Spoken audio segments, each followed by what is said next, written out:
I watched through this video once before. It's only in watching it a second time that I'm realizing I can relate to this character. The actual roots of them. I don't know how to feel about that. If you focus on the promise and vulnerability, you will believe his comment on the threat being a joke just to mess with you and see him as a protective figure. If you focus on his lazy attempt at protection mocking your tally, you'll see him as an uncaring jokester. These are three entirely different ways you can look at this convo, which directly parallels the three ways how people depict Sans in the fandom. Looking at the surface of this, the black and white approach to how you look at the scene will change how you look at Sans from this moment forward. And it's even crazier that when you then go through further in the game, this entire conversation starts to make zero sense. Rationally, at least. If Sans was as protective as he claims to be through that promise, why didn't he intervene with Papyrus or frankly any of the monsters? Why wait until literally no one is left to actually fight you if he cared that much? But if he doesn't care, why does he form that connection? Why would he be the judge to give you this verdict and completely abandon his neutrality to call you out on killing his brother? If he really is that aggressive, why did he just let himself get captured by Flowey when we know he could go against him if he wanted to? If the promise really meant that much to him, why half-ass it as he does? All of what we know of Sans is contradicting and doesn't really give you clear answers, which is why I don't blame anyone for just focusing on one of those three takeaways, as trying to fit them together makes it look like a mess. That is, if you look at Sans as a one-dimensional character. Declaring that if it hadn't been for is what completely shatters whatever idea we had about Sans up to this point. He laughs it off as a joke right after, but the damage is done. Nothing could make us forget the literal threat he just uttered towards us. The watching has turned from comforting to haunting. Sans then clarifies his definition of protection, saying he's done pretty well considering we haven't died a single time. If he really didn't, this might not really mean much, but chances are on the first playthrough you probably kicked the bucket in a stupid way before. Him saying that with that context confirms how lacking he really was in that attempt of protection if he wasn't aware of how close to death we'd come. Feeling your reaction, he goes, "Hey, what's that look supposed to mean? Am I wrong?" He walks away telling you to take care as someone really cares about us, officially letting his role as protector behind now. That last bit about our deaths is something I want to circle back to, but let's discuss what just happened. We have a promise of protection, we got a literal death threat, and then we got a joke making fun of our death tally. If you focus on the threat, you take his aggression seriously and could see it as him stating how much he hates you or humanity. That part. Which is why I don't blame anyone for just focusing on one of those three takeaways, as trying to fit them together makes it look like a mess. That is, if you look at Sans as a one-dimensional character. Remember what I said about people not knowing how to write people with depression?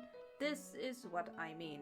None of these pieces make any sense if you take them completely at face value. It's only when you accept Sans as a flawed but good person that things start to fit together that only a human could really embody. Or monster, I suppose, in this case.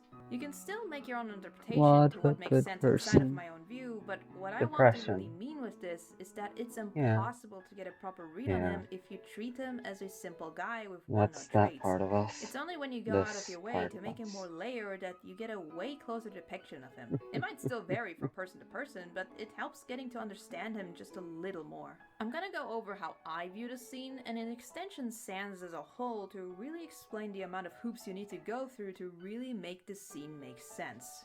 To get into this, we're finally gonna talk about the famous fight, and while I could go over how absolutely brilliant the fight is constructed through his knowledge over us and how he whoops your ass on a similar level to Undyne, I want to focus on what he tells you. We all know the infamous distinction he makes between going back and the surface, showing clear homesickness to a world he cannot go back to and had to settle for what he's been given. Sound familiar, doesn't it? He goes on about how hoping for anything feels extremely pointless, as whatever he could want to do, it would just get erased without him ever knowing. Most people came to this fight after a pacifist, so this line in particular is absolutely gutting. But the most interesting bit is when he admits that he isn't sure if all that existentialism he's experiencing is merely an excuse for him to not needing to keep fighting, to keep at his hope, to just be comfortable and not suffer trying to go for something bigger. He's resigned himself to the reality, using the reset as the main reason for his inaction, set in action that he regrets in a no king ending. So with that in mind, it suddenly makes sense why he doesn't really give his all and waits quite literally until the very last moment to actually do something. Because of that, it kind of made me question if the promise would have really changed anything. If his core belief is determined by the futility of his actions, did he really need a promise to not engage with us and kill us on the spot? If he fundamentally never thought it'd make a real difference, wouldn't it be much easier then to just stay laid back and do nothing? What's the point in looking after us and making that promise if in the end he was probably never actually gonna do anything because of said worldview? Sure, with Flowey you could argue that Sans could maybe act a lot sooner if it weren't for that promise, but in the fight monologue he never mentions how his promise affected his decision to restrain himself. The only reason that he does anything is because he has run out of excuses to not act. He can't afford not to care anymore. And that's when it kind of clicked to me.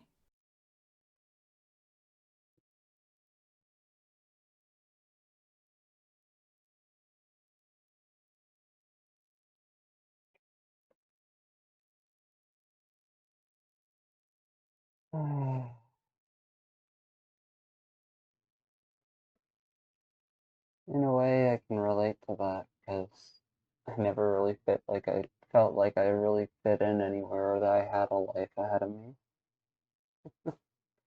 Sure, in grade school, I tried my best to live up to expectations, even my damnedest. But all I could do was memorize things. I couldn't actually focus on getting stuff done. I couldn't write out things like everyone else. I could sit and stare at the same line and reading it over and over and wondering why the hell I'm not doing my homework.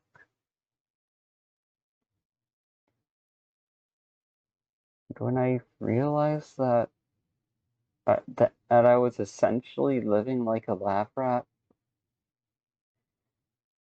in order to hopefully get the praise and acknowledgement of other people, it changed who I chose to be.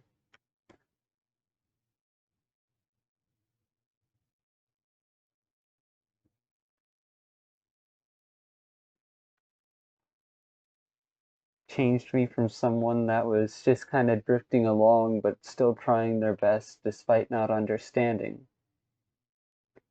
to someone who had put enough of the puzzle pieces together to realize, hey, this doesn't actually mean anything to me. I don't want to waste my life on someone else's goals.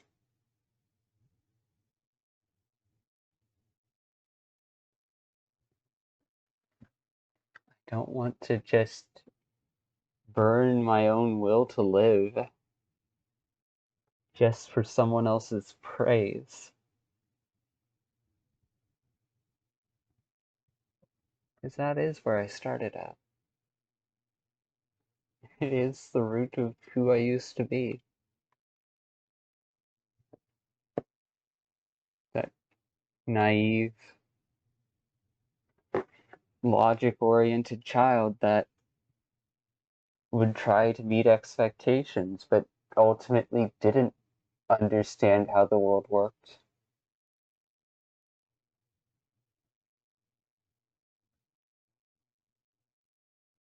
And so I took a dive on the wild side. As wild as a fucking law-abiding citizen could be. Before I had even hit high school. Took my own DSI, added parental controls on it, looked at things I wasn't supposed to. Off of free Wi-Fi that was hanging around in different areas. From junior high school into high school into college. That rebelliousness kinda stuck around.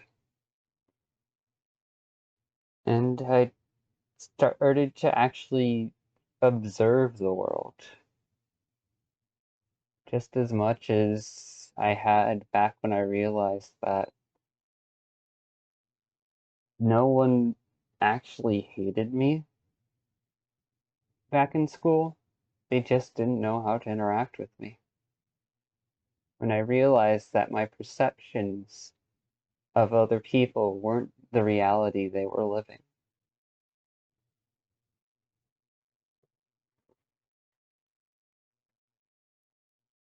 That spark, that flicker of insight is all I've had in my life. Beyond the gifts given to me by my parents and friends. I'm not much of anyone. Just a drifter.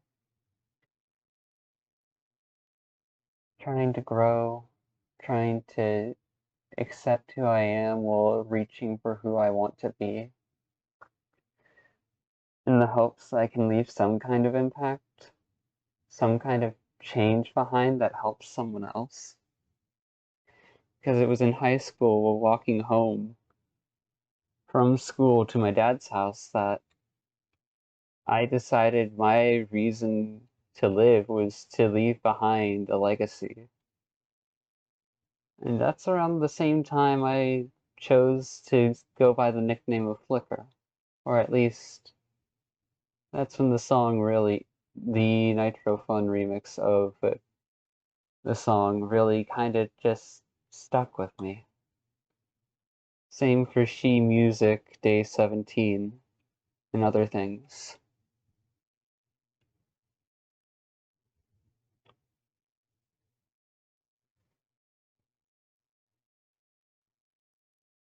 You could say that beforehand I had been simply stuck in observing mode for an entire section of my life that everyone else switched over to testing mode. Kids see things, they observe their environment, mimic things that they see and do that they consider possible, all to learn and see what works and what doesn't. I didn't hit that stage psychologically until I was in high school. 5-year deficit on mental development. I'm 27. My mind is as developed as a 22-year-old. And my insight is as wise as a 32-year-old. Chronologically displaced, chronologically disassociated. How are you supposed to live like that? I really do wonder. But yeah, transness, depression, I just because I figured out that my perceptions, my negative perceptions of, oh, others were going out of their way to socially isolate me in school because they didn't like me. Once those, just because I was able to shift out of that mindset doesn't mean that the mental damage hadn't been done, that it didn't impact me. It did.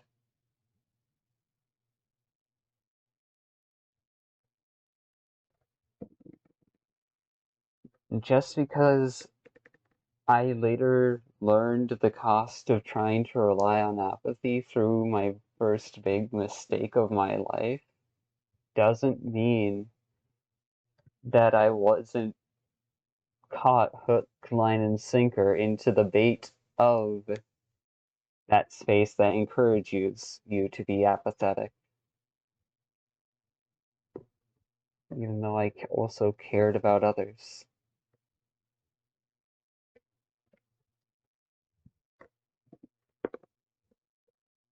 I was stained and colored by the world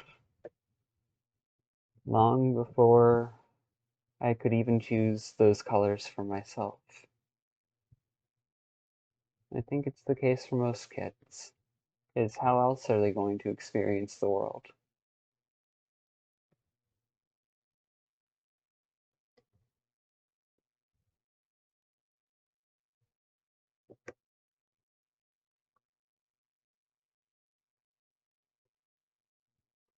My logical maturity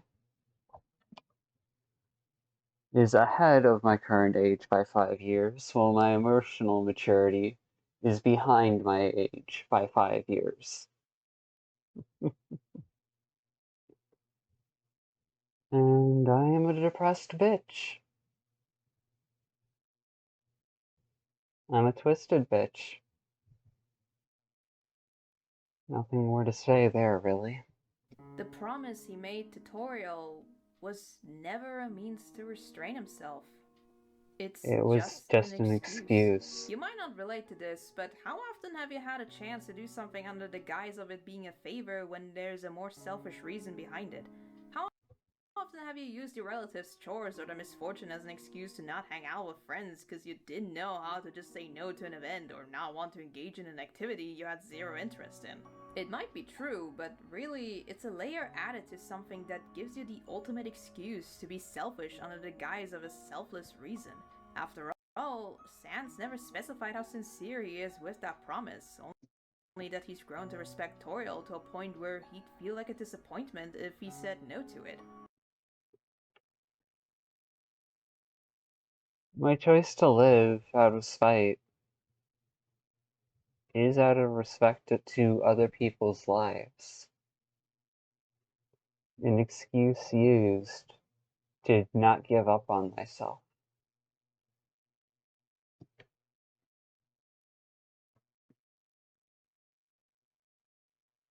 To not waste this gift that my mom gave me, that my parents struggled for me to at least be somewhat healthy and able to empathetically feel and connect with others,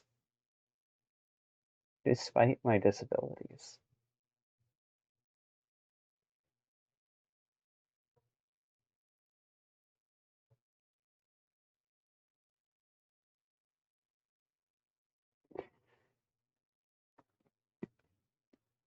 So sure, some part of me may always be screaming, may always be wanting to die.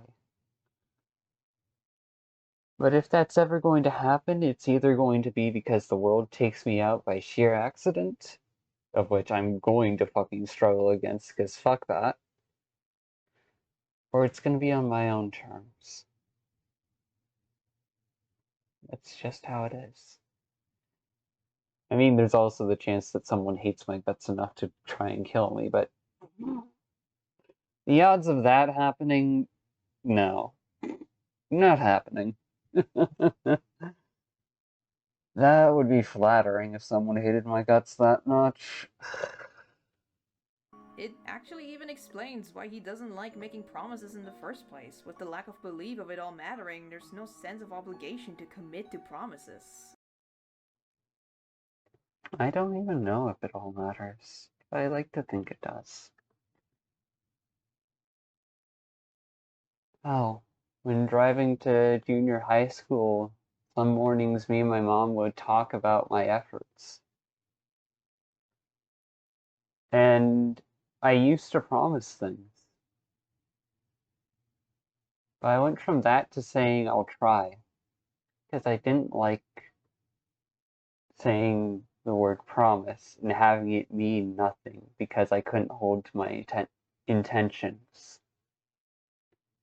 It's a responsibility he simply cannot handle. At least, he doesn't think he can. But this one. Maybe that's the reason why I've been running away from dealing with money or facing the outside world unintentionally, because I don't think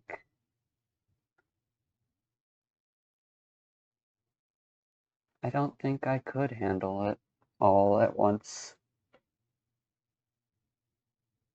I was hoping someone would prove me wrong. I would prove myself wrong.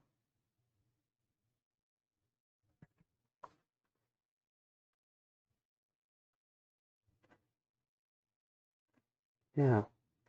If it's in that kind of perspective, then in a sense I've always wanted to be proven wrong, even if I didn't realize it. I just never took a chance before.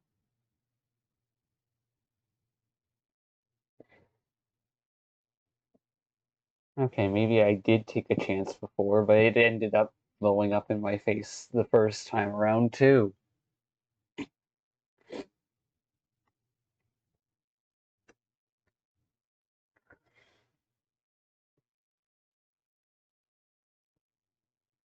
A blind and naive trust that people would be able to use their voice, despite my own hungry desires.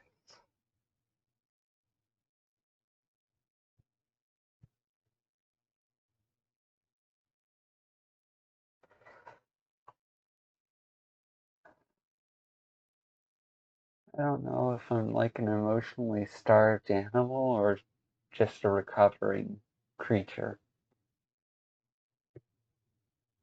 What I do know is that I didn't start out from the best of mental states, and I've explored the darker side of myself many times.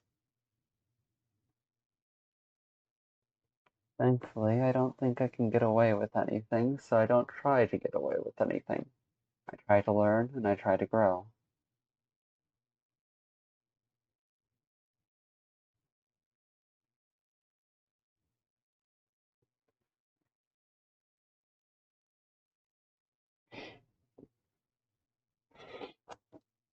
After all, I'm too fucking honest to get away with anything. This one promise that give him the ultimate excuse to not partake in the human hunting, open up to hope in finally breaking the barrier, is the best argument he can give why he shouldn't get himself involved.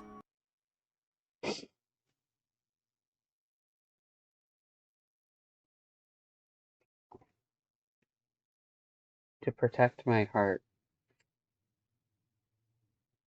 is really the greatest excuse I gave to myself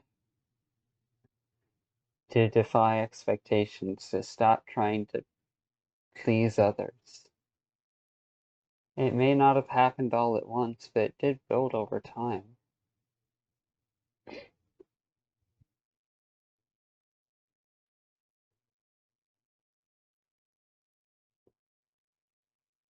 Maybe that's the similarity I saw in the other person, that dense stork. That choice to protect their heart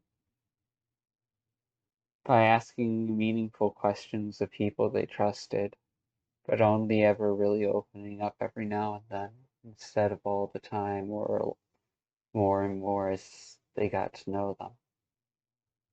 Because after all, kind of hard to trust a world where you can't put it past bad circumstances to where even the people you care about most could turn on you. That is the lack of trust and safety. But because of said connection, there is a sincerity of wanting to respect it. Even if he doubts it's gonna make a real change, there is a sincere desire to at least try. And for him, the best way he knows he can somewhat keep it is by doing what he's already good at. Make us feel safe, have a body to talk to, have a familiar face everywhere. That's already something he sort of strives to do in Snowden for others, including.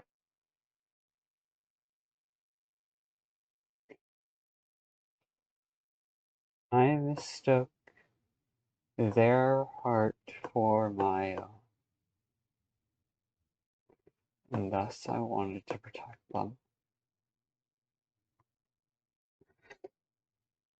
Even if I was self-aware enough to know that they probably wouldn't want that protection.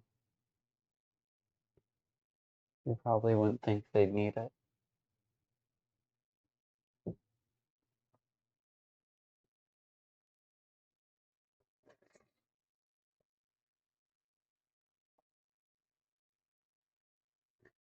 An excuse on top of the core excuse.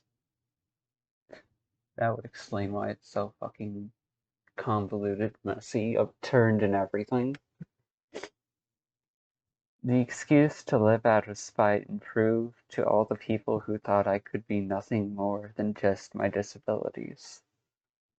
To show that I could have an impact and to prove wrong all the negative voices in my head. Alongside the excuse to protect my heart.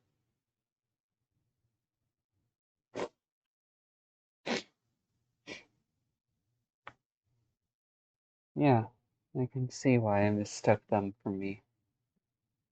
Now, maybe they don't have that spite, but they do have a heart, and it deserves to be treasured. Including Papyrus. It's the most passive thing he can do that still gives comfort for others around him, which is Even if I can't be the one to treasure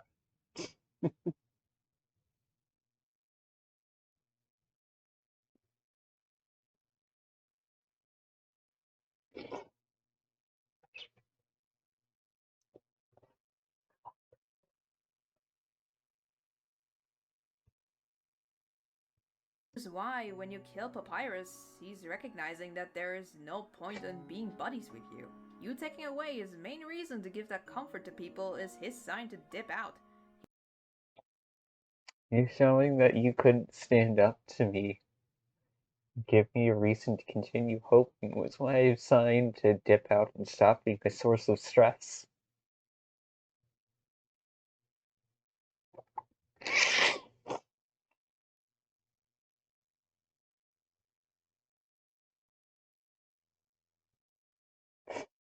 He tried his best with his methods and This is failed, what I mean so when I he say might I as well find just stay myself in back. In the others. end, he knows there's no point in confronting you, so he just hopes in judgment. Last corridor. He can at least try to make you feel as bad as possible for it. For pacifist though, Sans almost goes through an arc to actually see the point of hope, and he sees it in you. The determination to keep going and still stay a good person throughout. It's why by the end of it, in just last corridor. Dear Lord, what has the Phantom done to me? He trusts you enough that instead of feeling any animosity towards your powers, he's actually kind of excited over it. Of course, not without being at least a bit of a dick about it, but him opening up to you of his lab is pretty huge. It makes his sentiment hit a lot harder knowing how he's really grown to care. It's really tragic as in the Geno fight he admits he sorta hoped to be friends with you once he realized that you are the anomaly. Making it even sadder when you come back after he dunks on you, genuinely looking sad, asking you to not tell the other Sans. Now, do I think I'm in a dealing with a protagonist who can hop timelines? No. Come on, that's a little bit more fiction than reality.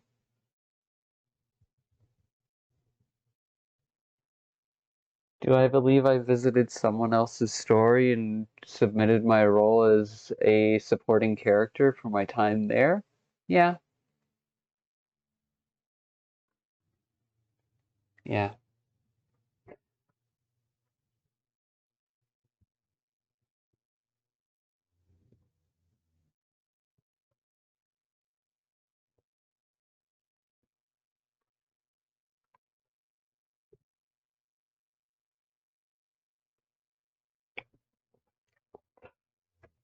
Is that you two were never friends. Now, with this whole thing in mind, the inconsistency of the promise makes a whole lot more sense. It's a character flaw, one that fits perfectly within the story, unable to wholeheartedly keep said promise the way Toriel wanted him to stay connected to the main plot, as the meta-ness of it all is intrinsically tied to him.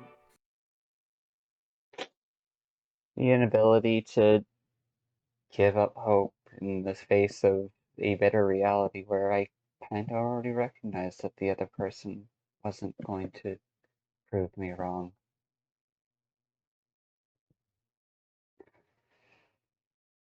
And I was trying my best to prepare them for everything so that way it wouldn't stay quiet.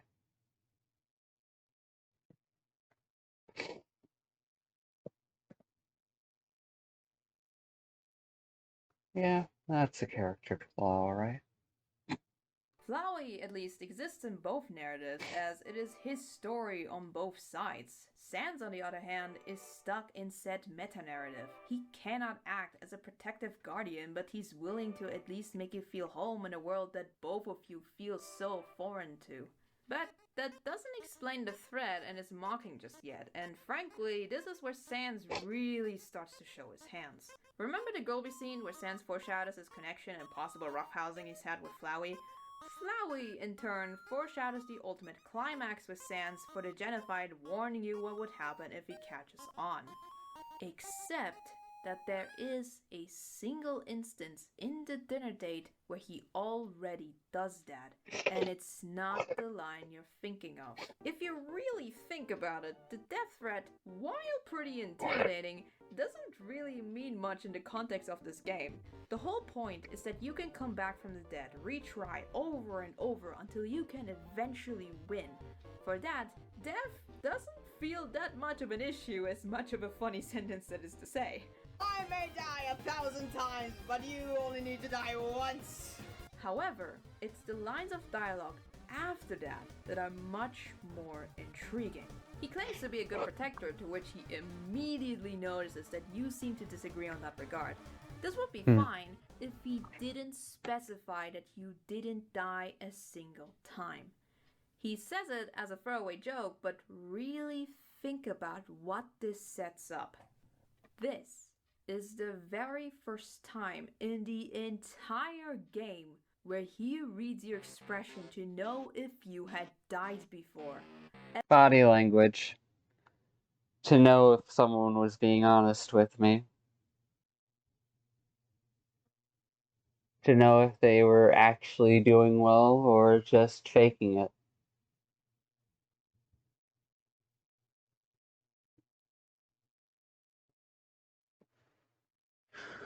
Oh, and don't forget that little comment I made about my biggest fear. That was also a layer of it, too.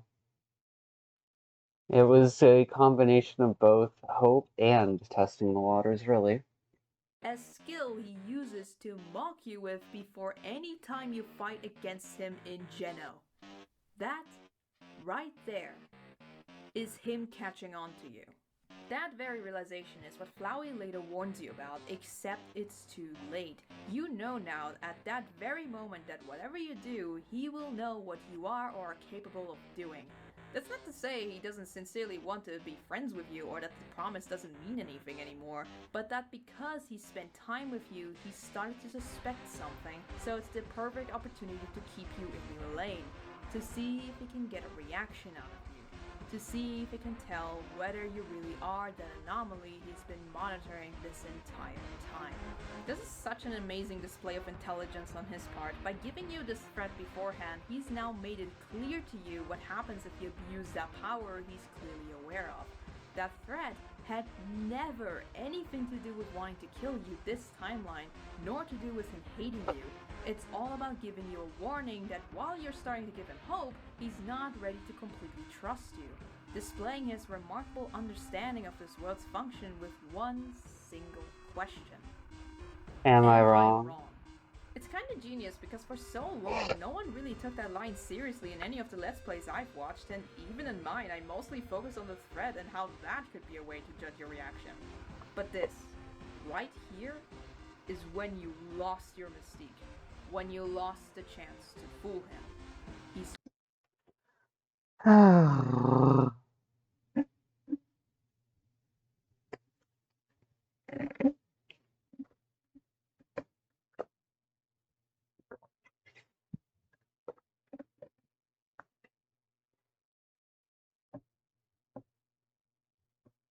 The moment you started deflecting, started lying to my face, is the moment I really stopped trying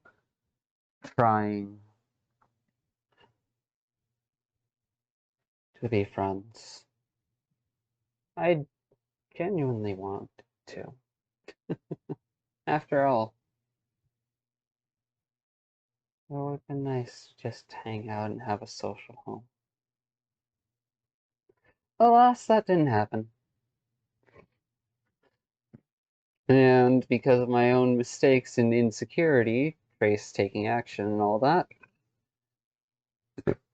even if they weren't highly restrained, wasn't enough to prevent you from being scared, you dense dork.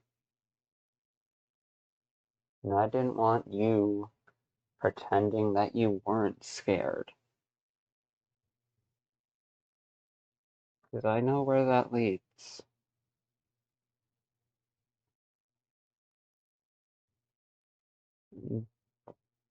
No.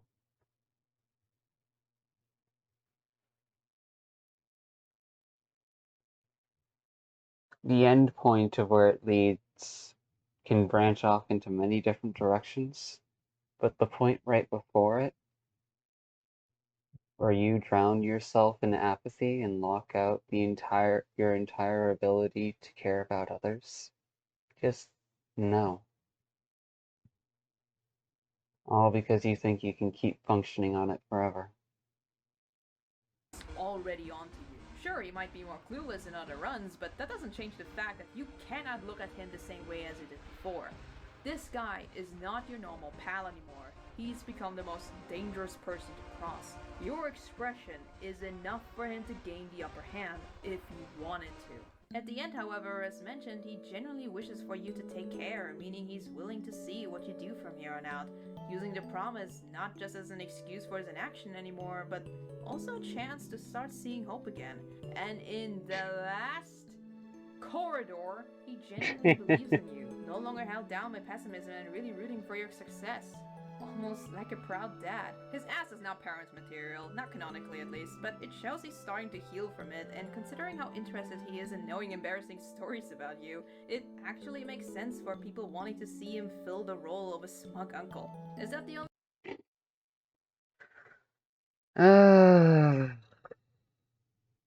My brain 404'd on the context I wanted to grab. Hold up. seeing hope again? And in the last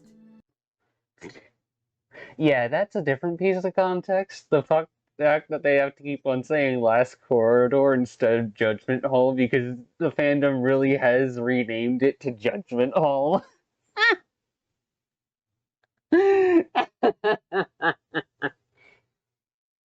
uh, corridor, he genuinely believes in you, no yeah. If I ever see your face again and you're able to hold your own in a confrontation, I might just say there's a reason to hope for a little bit longer. Until then, you got nothing. no longer held down by pessimism and really rooting for your success. Almost like a proud dad. His ass is now parent material, not canonically at least, but I'm a dumbass.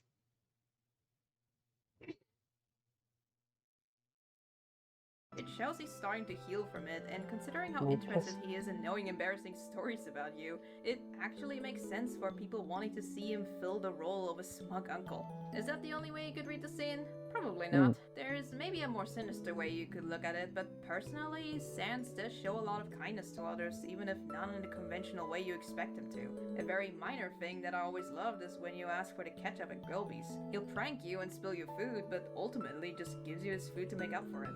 He's flawed. He's in a way broken by life experiences, and it's not something easy to come out of, but he could still be happy. Whatever he's been through that gave him that nihilistic worldview that's made him the way he is, it's a distant tragedy now. Speaking of distant tragedies, the last little thing I want to add as kind of a conclusion is talking about the track that plays here. It's Raining Somewhere Else. I unfortunately am not musically trained to give you the technical genius of this track, but I don't believe I need to really convey how important this track really is. If you pay attention, it's essentially a slow jazz version of the original Sans theme. It's honestly amazing how Toby turned a goofy theme song into the most somber melody that is even more haunting, slowed down with a different pitch when you get to his laugh. It's nostalgic. It's melancholic, very fitting for whatever Sans' backstory could entail. Is he from another world? Is he specifically from Deltarune? Or is it just a time he cannot turn back to? Who's to say? The fact the leitmotif is just this goofy theme really emphasizes how his whole person can change the more you go deeper, discovering the deep sadness that lies within. There's also the title that brings up a lot of questions. After all, it physically cannot rain in the underground. There can be imitations of rain and waterfall, but it's not really the same. You can read this in two ways. Either see the rain as a tragedy to happen from a distance, or freedom the monsters do not have, far away that they cannot reach.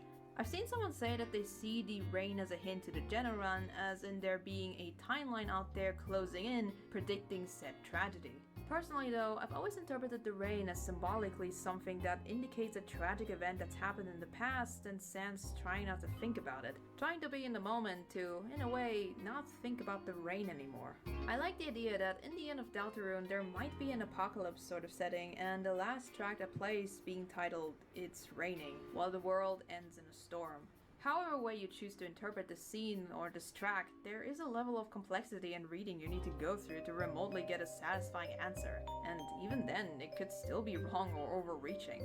Personally, I don't think we'll get the full answers in Deltarune, not just because this guy has had the exposure of a lifetime and I can't really see him become more relevant aside background stuff that we can discover as the story progresses, but also because, in a way, the whole point of Sans is to accept the loss of whatever he cannot get back, letting go of any clear answers and live in the moment to at least get hope for a better tomorrow. It's in the past now, after all. So, for now, let's focus on what's to come and let it rain somewhere else. I hope I summarized the many facets of this single scene and how it kind of caused this complicated mess that gave people the different impressions people have of him. I'm not necessarily saying that it's the only thing people look at in terms of how he should be depicted, but I think it summarizes it pretty nicely. Thank you for watching. I am not really a video essay person, but I thought, hey, I've had this brain rot for the last 7 months trying to catch up on lost time, so why not give it a shot, right? Take care, everyone. Bye. I did not Castlevania is a legit great track. Fuck you for ruining it by overplaying it everywhere. I swear to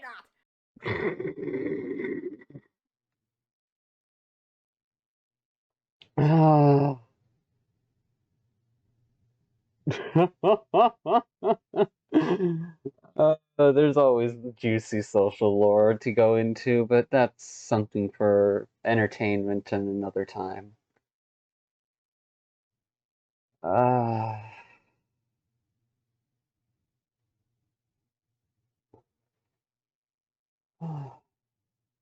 Now, my delusional ass aside, I'll see you all later. After all, just because I can find myself in other characters doesn't mean it's always accurate to me. Just provides me with more lenses to look at who I am and notice things that I didn't before. Bye. I wasn't expecting there to be a round 2 with the one at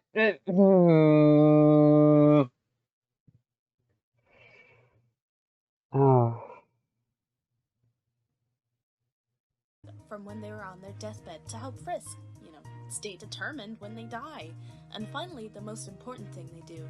During Azrael's boss fight, we must save each of our friends by restoring their memories and kindness, by reminding them of the I'm good going to times put we had that together throughout the version game. unlisted. We play fight with Undyne, geek out with Alphys, and so much more. We remind everyone of everything we went through together that led to us being friends. But when it comes to saving Azrael, we don't really have any good memories of him. I mean, heck, just 5 minutes ago he was a murderous flower who stole the souls of all our friends, and is now trying to destroy the entire world. What are we supposed to do? But then out of nowhere, there's a flashback, a scene of a memory from a long, long time ago of Azrael finding Kara and helping them back to his home. These memories are what make Azrael remember his compassion, gather the souls, and break the barrier, freeing all of monster kind. But those memories didn't come from Frisk, it happened decades ago, and they certainly didn't come from us. We didn't know the full story, so who did they come from? You guessed it, Kara. I Kara is the really like reason this we're able to overview. save monsters and give everyone a happy ending. Without them, monsters would have been trapped under the surface forever, and Ezreal would still be stuck in a world without love. Kara helps us remind him of kindness and compassion, and without that, the pacifist ending would be impossible. So that's great! Kara helps us save everyone in the pacifist run. So what about the No Mercy run? Well, imagine waking up and the last thing you remember is being brutally murdered by humans. Then suddenly you're a ghost following this human that's for some reason killing everything it sees. Pretty messed up, right? That's how Kara feels. But they have no choice. They're stuck with this human through determination, and they have to go along with this sick mass murder. No part in that until we force them to. Over the course of the No Mercy run, you may have noticed a little change in who exactly is controlling Frisk's actions. Sometimes they'll move of their own accord and act roughly when climbing on Monster Kid. Then, during the fight with Sans, we continuously press fight to strike him down, without much success, until the last few seconds of the fight, we strike. Sans taunts, but then gets struck again, and this time for good. We never pressed a button to make this happen. It was an automatic event. The same happens with Asgore. He is struck without prompt and then finished off by Flowey. Kara later says that as Frisk's LV and EXP raised, Kara themselves became more and more powerful. This heavily implies that Kara is taking over control of the game, so that's weird, right? But then this happens. Flowey appears and begs for his life, desperately trying to remind Kara of their friendship, saying he'd do anything for them as long as he could live. He's fully expecting to die like the others, but it doesn't come as soon as one might think. There's a pause, a moment of waiting in the game, and you soon realize that you are the one who is supposed to press enter to kill Flowey. A momentary relapse of control being given back to you. So what does this mean? Kara hesitated. And if you try it out, this is actually your last chance to back out, reset, and not face any consequences for a No Mercy run. You can still reset. Close Everything the else will be window. fine. This is Kara Doesn't giving mean you hitting one enter. last chance to reconsider, to spare them from having to kill their brother. But then, you push them once more, forcing them to kill their best friend. They give in and accept the role you have assigned them, murderer.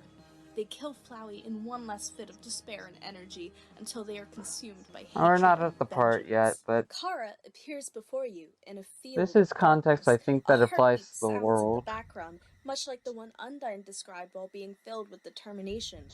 Kara introduces themselves with a greetings, much like their mother And the Toriel hollow does at the start ones of the game. Kara out there in the thanks you. world. They talk about how they awoke The ones on the confused other side until of you the showed them apathy what line. to do. Your power awakened me from death. My human soul, my determination, they were not mine, but yours. At first, I was so confused. Our plan had failed, hadn't it? Why was I brought back to life? You. With your guidance, I realized the purpose of my reincarnation. Power. Kara explicitly states that it was you, the player, who taught them to murder, to kill, all for the sake of power. It was your influence that brought them to this point. They're just a kid after all. They're very impressionable, and you impressed upon them that murder was the right answer. Together, we eradicated the enemy and became strong. HP, attack, defense, gold, EXP, LV. Every time a number increases, that feeling, that's me, Kara. Now we have reached the absolute. There is nothing left for us here. Let us erase this pointless world and move on to the next. Kara talks about how with your help and guidance, they were able to become stronger and assume control. Their only goal at this point is power, thanks to you, and advise you to assist them in erasing the world so that you can move on and consume another. But I'm sure most of you are feeling a little hesitant at that idea, despite it being literally what you just did. So many players' immediate response is to refuse this offer. You do not erase the world. Kara is flung into a state of confusion and betrayal. I mean, you told them you wanted power, right? They were helping you get it. You were supposed to do it together. They can't understand. No? How curious. And this section right here is the section that has a mild resonance. Not in the sense of actually happened, but more in the sense of the clarity of misunderstandings. That dense dork thought I was trying to tell them to shut up and be quiet the entire time.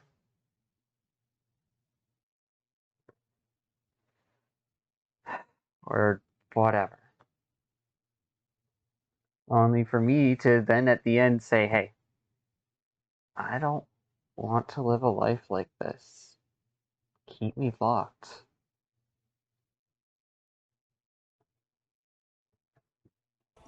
You must have misunderstood. Since when were you the one in control? They destroy the world. And I mean, yeah, that's a little messed up, but you did just kind of do the exact same thing like 5 minutes ago, and all out of boredom and curiosity, too. You wait through 10 minutes of wind howling. Huh, that's also kind of like Undyne's determination. This kid must really like Undyne. Until Kara reappears in voice form. Interesting. You want to go back.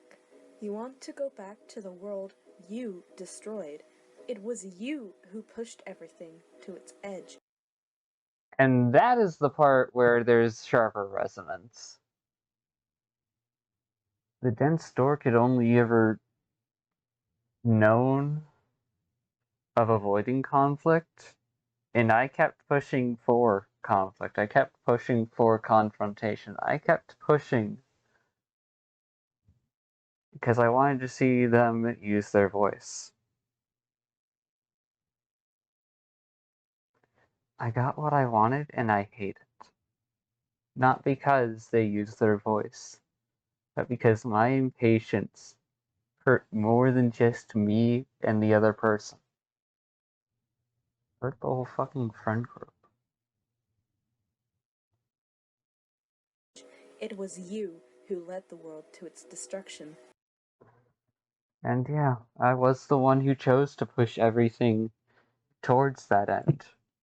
Because if it's a choice between seeing someone I care about live their life with a false worldview that could get them trapped and abused, or giving up something I have that I've wanted for my whole life, just to make sure, and breaking down that nice little artificial lie to make sure that the other person would be okay even if they never trusted me again.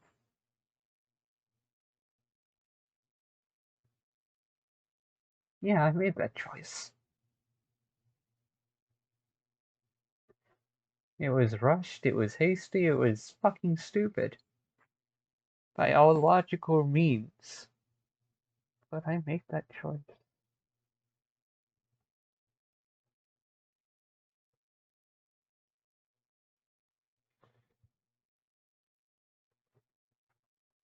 And that was my selfishness. But you cannot accept it.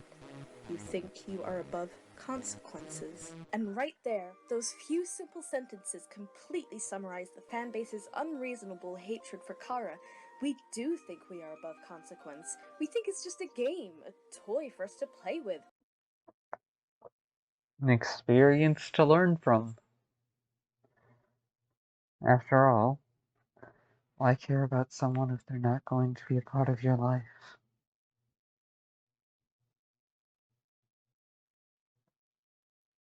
I may do my best to respect others and be a decent person, but I am still entirely cold inside. Except for that last little spark.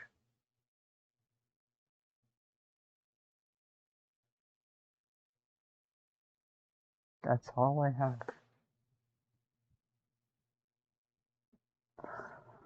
A world for us to bend to our will. And sure it is. That's why there's no mercy run in the first place, right? But that doesn't necessarily mean that we should be allowed to get away with it without consequence. Most will compare Kara or Frisk to the player, but honestly, Flowey comes closest to truly representing how the player feels. He has power, and with that power he can do whatever he wants with this world. Befriend, kill, mend, destroy. all out of boredom and curiosity. It's sheer intrigue, the very drive that fuels players worldwide in any game. Until we get bored of it and seek out a darker side of the game. This is what makes us so determined to fulfill a No Mercy run. But we just can't deal with that kind of blame. We are only intimidated by Kara because they are one of the only characters in the game who directly address your cruel, hard actions and point out how you were the only one making the suffering happen. And in a sense, that does relate back to the first biggest mess of my life and that one situation gently before it.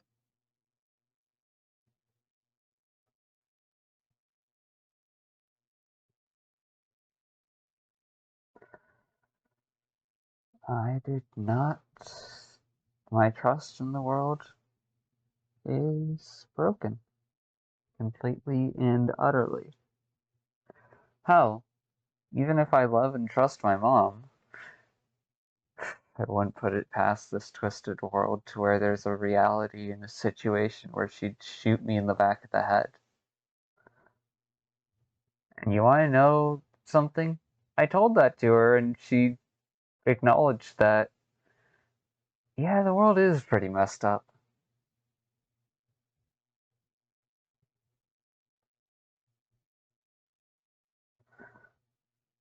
She didn't feel ashamed. She didn't really worry about me thinking that of her. She just understood the experience of not trusting a single inch of the world. Because it was either be there for yourself or not survive. She's been through that far more than I have. That's why I want to better understand my mom. Because in a world where everyone else was just making excuses out of people with disabilities, she was at least trying her best to fight for me. In school and in other ways, even if I don't agree with some of the decisions she made or the information she went after. Hell, I'm entirely a little bit spiteful that I would speak up about something, but she wouldn't believe me because I was just a kid. And that's just reality. My mom's my friend. Nothing more. I at least want to honor the effort she put into creating this stability in life. To breaking the fucking cycle.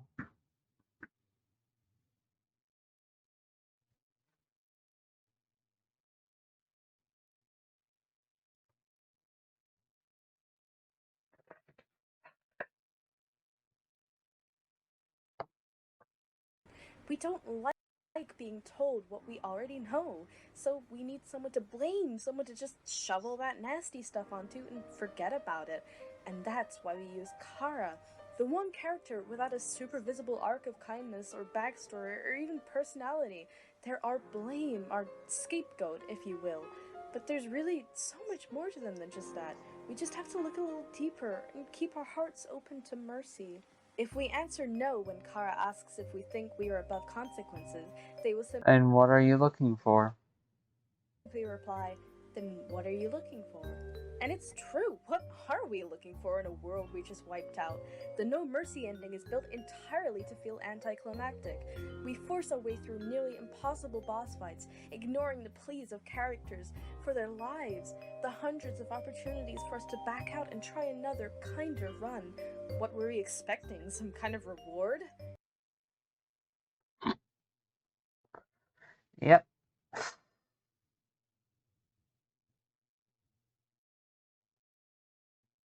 I guess in a sense I used my own false worldview to snap someone else out of their false worldview. I don't know how to feel about that. I really don't.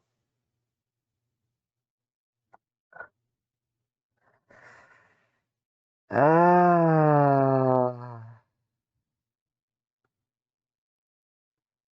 In fact, fact, if you do yet another No Mercy run, Carl will ask you once again what you expected. You and I are not the same, are we? This soul resonates with a strange feeling. There is a reason you continue to recreate this world. There is a reason you continue to destroy it. You are racked with a perverted sentimentality. I cannot understand these feelings anymore. They are disgusted with our actions and completely cannot wrap their head around the idea of killing just for fun. They don't understand us and think we are sick for doing what we do. And honestly, who can blame them? Oh. There's a reason why I talk myself out of caring about people. So to that same level and depth I did that dense dork.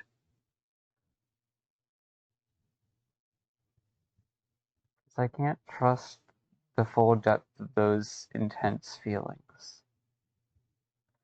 And I know they're not going to be reciprocated. Just ends up with people getting hurt, doesn't it? Better to give up early on and fuck off than try.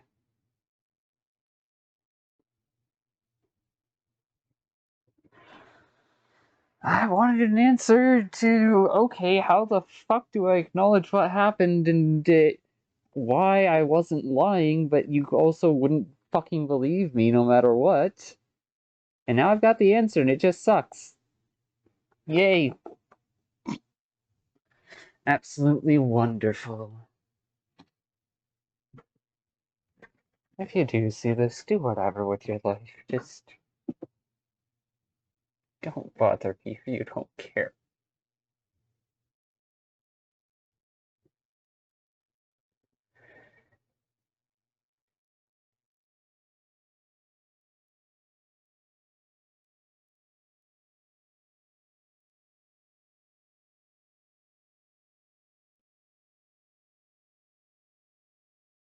Bother me if you don't care, and you're only going to use me as an excuse and scapegoat to avoid acknowledging your responsibility and your part of things.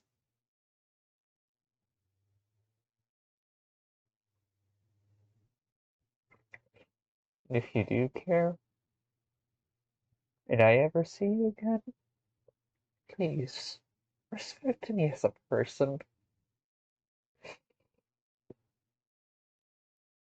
Please.